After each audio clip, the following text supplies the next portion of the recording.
Hey there guys, today I got a Brinks 527 and I should be able to pick it open. Hold on, doggy. Dog's trying to get in the camera. Here's a look at the key bitting.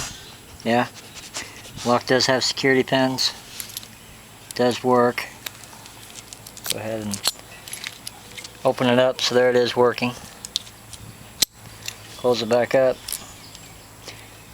I use a Peterson pry bar, top the keyway tensioning, and hopefully I get this lock open with no fuss.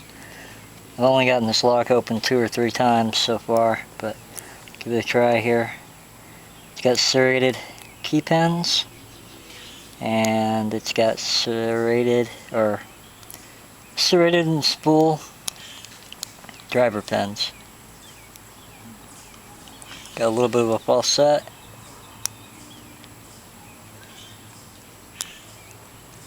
And get it into a bigger false set. I hopefully should be able to get out of it.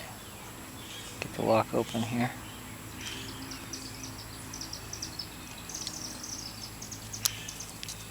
There's one false set.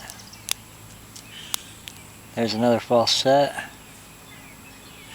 Let's see if I can get out of it and get the lock open.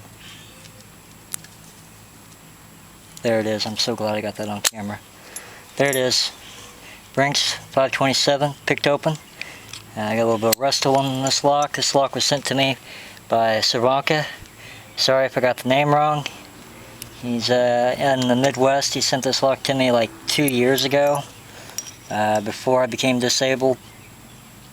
And I was practicing on it, and then I became disabled and the lock got, I guess, misplaced. My dad found it, got it back out, and I've been practicing with it.